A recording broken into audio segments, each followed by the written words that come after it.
Alors, salut à tous. Ici, c'est Global Prime Tech pour ceux qui ne le savent pas et ceux qui le savent le savent. Moi, c'est Black Samurai et aujourd'hui, je vais vous accompagner au cours de la D3 de l'Advent of Cyber 2023 organisée par TryHackMe. Et depuis le début, depuis le D1, la team GPT était présente et nous le serons jusqu'au bout. C'est-à-dire, nous serons présents jusqu'au 24e jour, à la veille de Noël. Alors,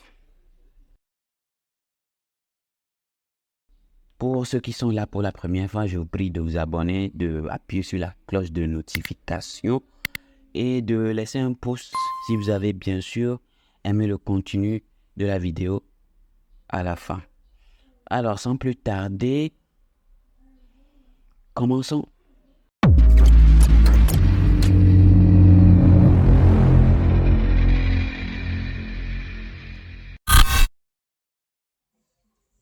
Alors, comme je l'avais dit, aujourd'hui, nous allons voir le brute forcing. Alors, l'histoire d'aujourd'hui nous dit quoi? Tout le monde a été choqué de découvrir que plusieurs systèmes critiques étaient verrouillés. Mais le chaos ne s'est pas arrêté là. Les portes de la salle informatique et de l'infrastructure réseau associée ont été également verrouillées. Pour ajouter au chaos, pendant le confinement, les portes se sont soudainement refermées sur le détective Frosto. Pour ceux qui ne le savent pas, c'est ce bonhomme-là qui est en bas avec sa loupe en main. Je ne sais pas sa main, je ne sais pas si c'est une clé de 10 ou bien c'est quoi. Oh. Mais bon. Alors qu'il tentait de s'échapper, son bras de neige s'est coincé et il a fini par le perdre. Il est maintenant déterminé à attraper l'agresseur, quel qu'en soit le prix. Il semble que celui qui a fait cela n'avait qu'un seul objectif, perturber les opérations commerciales et empêcher les cadeaux d'être livrés à temps. Désormais, l'équipe doit recourir à des bandes de sauvegarde pour récupérer les systèmes. Alors, à leur grande surprise, ils découvrent qu'ils ne peuvent pas déverrouiller la porte de la salle informatique.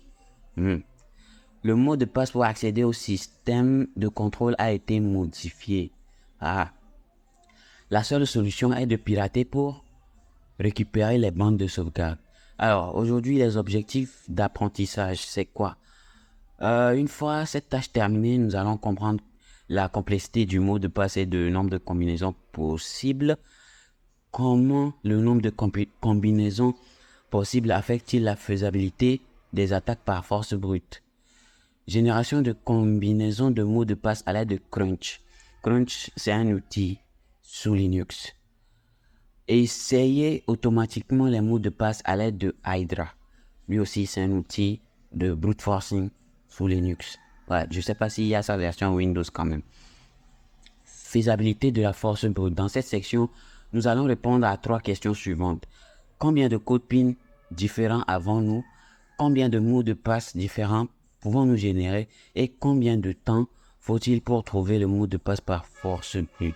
Donc, au fur et à mesure, nous allons répondre à ces questions et vous-même, vous allez voir par la suite. OK. Maintenant, comptez les codes PIN. De nombreux systèmes s'appuient sur des codes PIN ou des mots de passe pour authentifier les utilisateurs. C'est-à-dire, s'authentifier signifie prouver l'identité d'un utilisateur. OK. De tels systèmes peuvent être une cible facile pour toutes sortes d'attaques à moins que des mesures appropriées ne soient prises. Aujourd'hui, nous discutons des attaques par force brute où un adversaire essaie toutes les combinaisons possibles d'un mot de passe donné. Combien de mots de passe l'attaquant doit-il essayer et combien de temps cela prendra-t-il?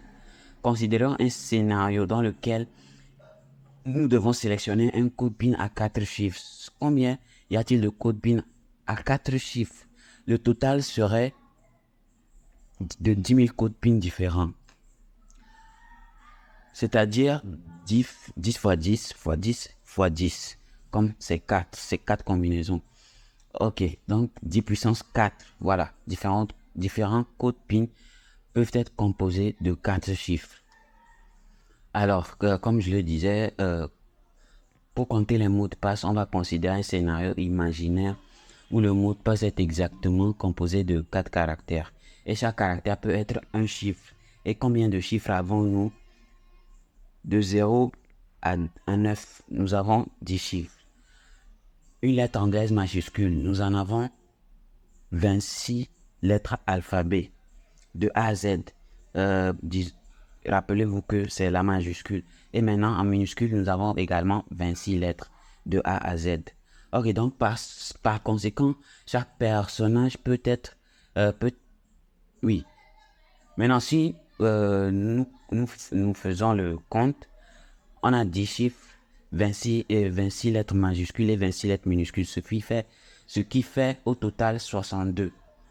Donc, pour chaque personnage, peut-être l'un des 62 choix différents.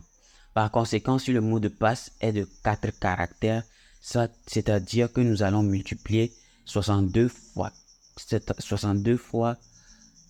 fois 62, c'est-à-dire 62 fois 62 fois 62 fois 62. Bien, pour faire simple, 62 puissance 4, ce qui nous donne 14 776 336 différents mots de passe. Donc, pour rendre le mot de passe encore plus complexe, nous pouvons utiliser d'un symbole en ajoutant plus de 30 caractères à notre ensemble de choix. Donc, plus le mot de passe est complexe, plus le nombre différent de mots de passe est conséquent. Ok. Maintenant, combien de temps faudra-t-il pour forcer un mot de passe? Sachant que 14 millions, c'est vraiment beaucoup. Si c'est l'être humain qui doit compter ça, ça lui prendra, disons, des lustres ou bien une éternité. Mais nous pouvons utiliser un système informatique pour essayer toutes les combinaisons de mots de passe possibles. C'est-à-dire, on va forcer le mot de passe. Si l'essai d'un mot de passe prend 0,01 seconde en raison de l'étranglement du système. L'étranglement du système en anglais, déjà, c'était quoi? Je vais revoir ça. Ok, l'étranglement du système, ça veut dire system throttling en anglais. Donc, c'est-à-dire que à cause du système throttling ou bien l'étranglement du système, c'est-à-dire que on ne peut que essayer 1000 mots de passe par seconde.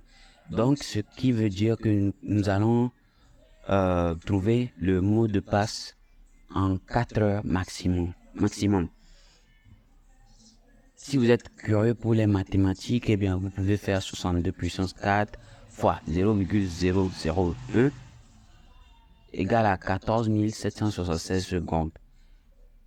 C'est-à-dire le nombre de secondes nécessaires pour essayer tous les mots de passe, les 14 millions et quelques mots de passe. Donc, c'est-à-dire, nous pouvons trouver le mot de passe, le nombre d'heures plutôt, nécessaires pour essayer tous les mots de passe en divisant 3600.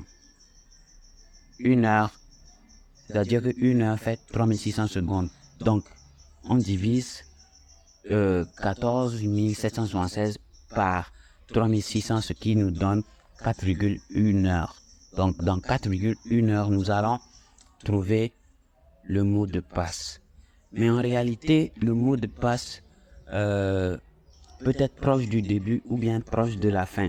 Donc, par conséquent, en moyenne, nous pouvons nous attendre à trouver le mot de passe en 2 heures environ. C'est-à-dire, si on divise 4,1 heures divisé par 2, ça fait 2,05 heures. Donc, par conséquent, un mot de passe de 4 caractères est généralement considéré comme non sécurisé. Ça, tout le monde le sait. Bon, on va laisser toute cette théorie et on va commencer déjà par résoudre l'exercice. Donc, nous allons démarrer notre machine. Elle est où? Ok, voilà. Ils ont dit quoi encore? Ok, on va démarrer l'attack box. Ok, donc nous allons attendre que notre attack box démarre afin que nous puissions démarrer l'exercice, commencer à résoudre l'exercice. D'accord? Donc je vous retrouve lorsque la machine aurait démarré. A few hours later. Ok, donc nous voilà, notre attaque box a démarré. Et on nous dit quoi? On nous dit que tout le long de cette tâche, nous utilisons l'adresse IP de la machine virtuelle, c'est-à-dire 10.10.14.22. Ok, maintenant on va ouvrir notre navigateur comme on le voit ici. Je vais copier ça.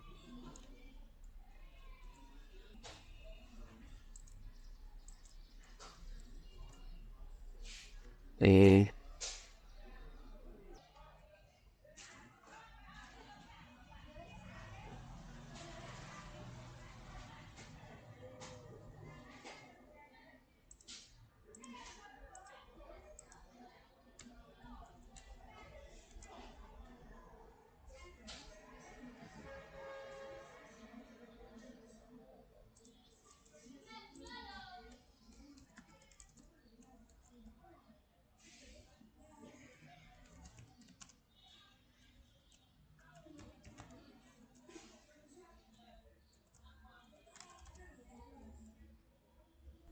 ok, donc voilà notre pavé numérique et on va voir que,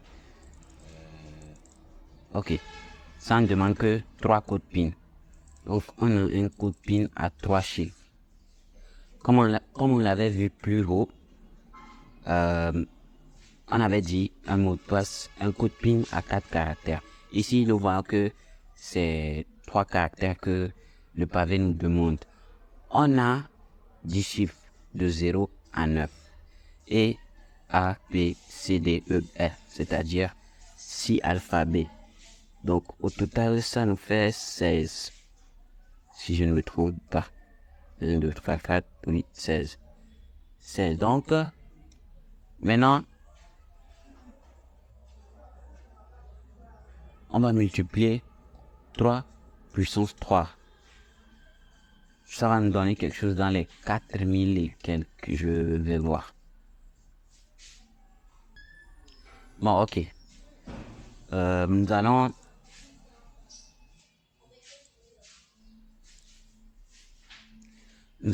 générer la liste des mots de passe, c'est-à-dire notre word list.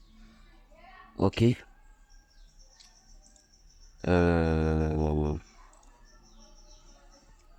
dit, on va entrer la commande suivante crunch 3, c'est-à-dire le premier chiffre correspondant à la longueur minimale du mot de passe. Sur le clavier, sur le pavé numérique plutôt, on avait vu c'est un mot de passe à 3 caractères, ou bien un code PIN à 3 caractères. Et maintenant, le deuxième 3, c'est le deuxième chiffre, et c'est la longueur maximale du mot de passe généré. Ok. Maintenant, le 0, 1, 2, 3 qu'on avait vu sur le pavé numérique, on avait vu. Sur le pavé numérique, on avait vu 0, 1, 2, 3, 4, 5, 6, 7, 8, 9, 10 chiffres. Maintenant, A majuscule, B, C, D, E, F majuscule. Ça fait 16 caractères. Maintenant, tiret O, 3 digits. On peut le nommer comme on veut, mais pour suivre l'exercice et à des fins de simplicité, on va suivre ce que l'exercice nous dit.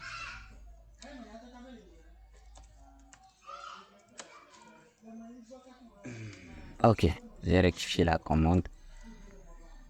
On va lancer. Donc maintenant, quand tu as déjà fait les calculs et on voit que le calcul a été fait par l'outil et on a généré 4096 codes PIN. Aha. Ok, après avoir... Maintenant, nous allons passer à... Bon, nous allons utiliser notre word list qu'on a généré. La word list, même déjà, elle est où? Ok, la voici ici. Donc, on va retourner sur notre page d'accueil. Le truc là, c'est fermé. Ah, non. on va voir le code source de la page. À la ligne 26, oui, on voit que la méthode est la suivante, post. D'accord?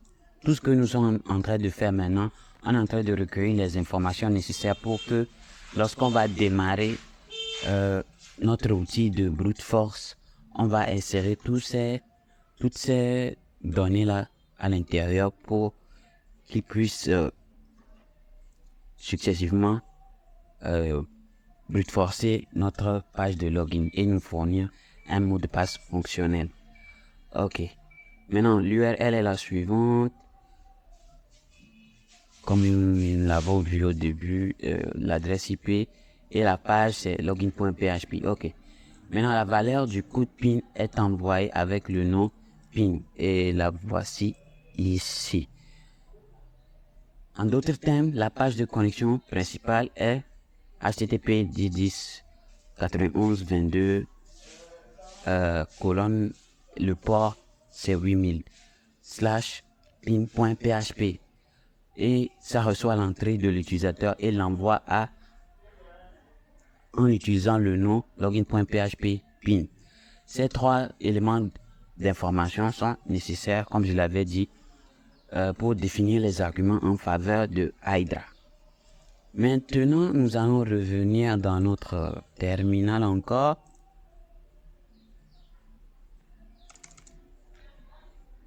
Et nous allons insérer où est la commande même.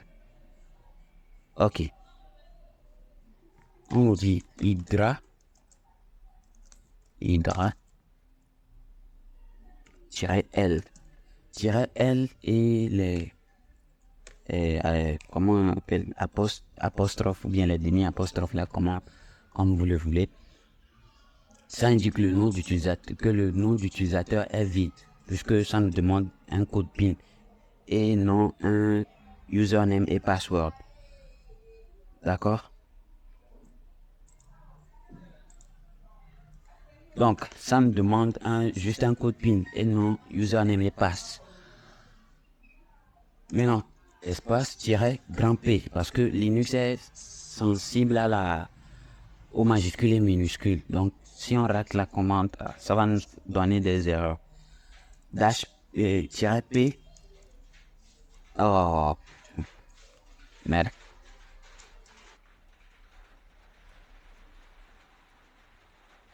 Bon, je recommence. Hydra. -L.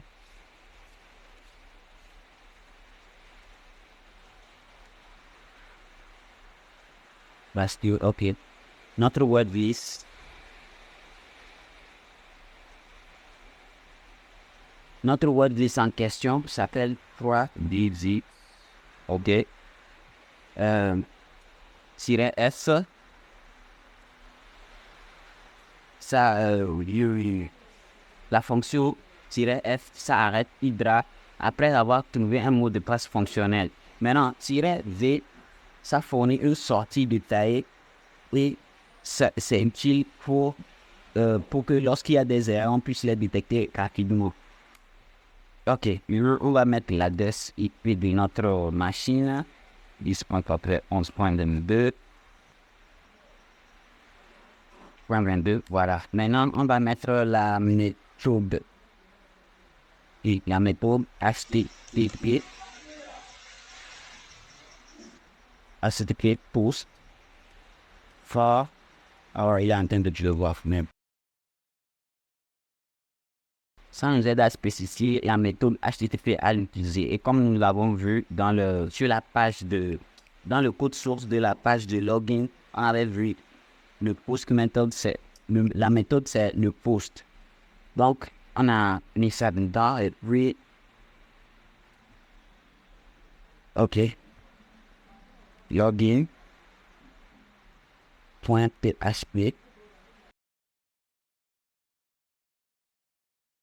colonne pin ou égal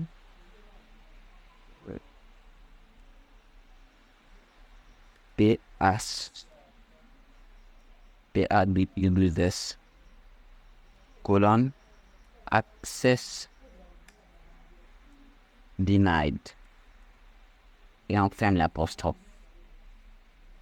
Maintenant, on va ajouter -S et le port, c'est le port 8000. Donc ça voilà.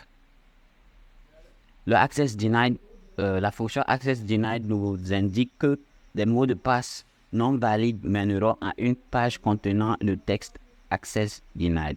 D'accord? Ok, maintenant, pin égale passe là que nous avons ajouté, ça sera remplacé par des valeurs de la liste des mots de passe.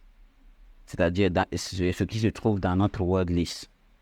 Ok, maintenant nous allons lancer notre commande et nous allons voir, nous allons attendre pendant quelques...